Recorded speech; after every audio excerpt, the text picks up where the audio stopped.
Hello guys, welcome back to my channel. I'm your host Chris Davis, and today we're going to review Star Wars The Bad Batch episode 6 through 7. So, last Wednesday or Thursday, Disney Plus dropped episode 6 through 7, so that's what we're going to review.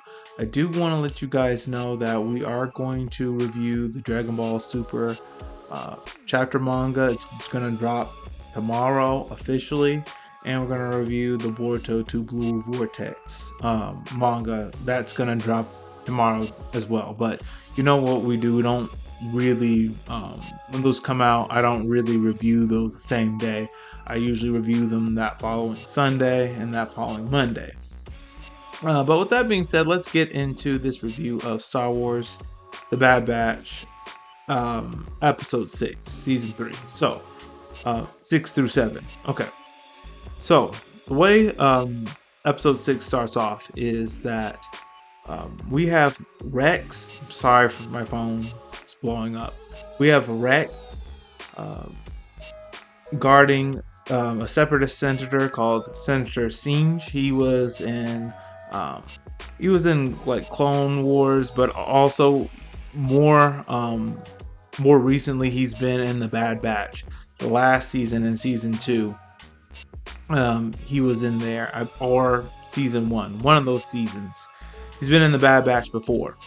Rex is guarding Senator Singe, and he's meeting with Senator Chuchi, I believe that's her name. She was also in the Bad Batch, and I think it was in the last season when they exposed the Empire for destroying Kamino. The Empire had lied and said that Kamino flooded, but really they bombarded the planet to have the Kamino cloning technology for themselves. So, Senator Chuchi invites Senator Singe to come out because they want to discuss the way the galaxy is going so far. Like the Empire, none of them like what the Empire is doing, and so they're having talks about like how they can take down the Empire, but they don't get into that conversation too long because a shadow operative from last season is trying to kill them both, but Rex saves them, and that's what leads to the next part of this episode. So, next part of episode 6. So, after Rex saves the senators and the shadow operative is captured, they retrieve like this information, this hit list that the shadow operative was carrying. So one person on the list was Senator Singe, but the other person was Omega, and so that's what leads Rex to contacting Echo to bring in the rest of the Bad Batch to meet with him. So Rex warns Hunter and the rest of them that the Empire's after Omega. They're not surprised. But things quickly escalate because Rex tells them that they have a shadow operative, and Crosshair is shocked. He's like, "You have one alive?" And they said, "Yes." And he says, "Impossible. If you did, the Empire would already be on top of us by now." And there's other tensions going on in this episode. While Hunter and the rest of the squad have forgiven Crosshair, there's still some other clones that haven't. They haven't forgotten how loyal Crosshair was into the Empire, and so they're questioning his loyalty. Hunter vouches for Crosshair, saying that he's not with the Empire anymore.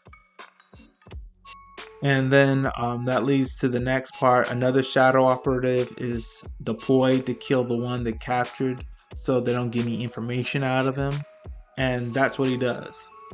He kills the shadow operative that they captured, and then they're in a shooting fight with the second shadow operative.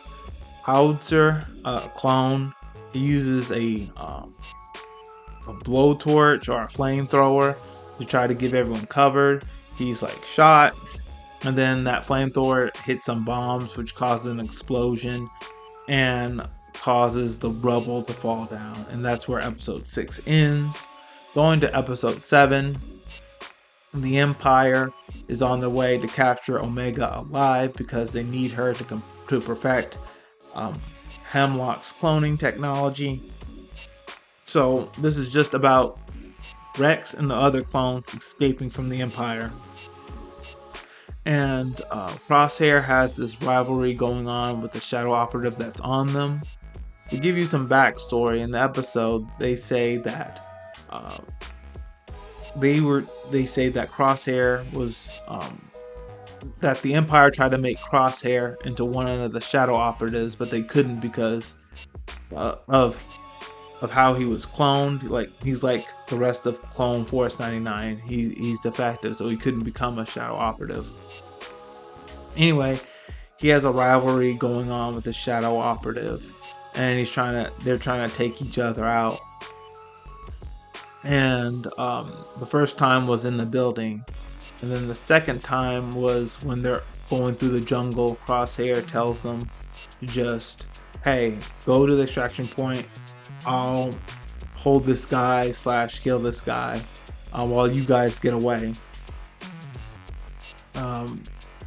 Before Crosshair gives that order, I think Howitzer questions Crosshair, what made you turn against the Empire? Why are you against the Empire now? And Crosshair just explains to him that loyalty is very important to him. And with the Empire, it wasn't both ways. And so with that, Crosshair tells them that, hey, the Shadow Operative's on us. You guys go to the extraction point. I'm gonna like hold him off / kill him. Shadow Operative almost kills Crosshair by drowning him, but his comrades, Crosshair's comrades, come and save him. And then that leads to the next part. The Empire clones are about to capture Rex and his squad along with the rest of the Bad Batch, but Rex is able to talk to the captain of the Empire clones because that's his old squad mate from Clone Wars, Wolf, and he's able to talk some sense into Wolf that the Empire's on the wrong side. And he asks him, like, look at what you're doing. You're hunting down a kid. And through those old connections through the Clone Wars, Wolf decides to let Rex and his team escape. And then his Wolf's subordinates are questioning him, but sir, they're subordinates. No, he says, sir, they are insurgents. And Wolf says, I know that, but they're clones, fought in the Clone War, and we owe them that. So, for old time's sake, he lets Rex and them escape, and that's where the episode ends. We have to see in the next episode if Wolf is going to suffer any repercussions for doing that. But we'll have to wait and see. So, with that being said, that's all we have for today. If you liked what I had to share, please hit the like button, hit subscribe. Share this video with all your friends, and all of you, have a great day.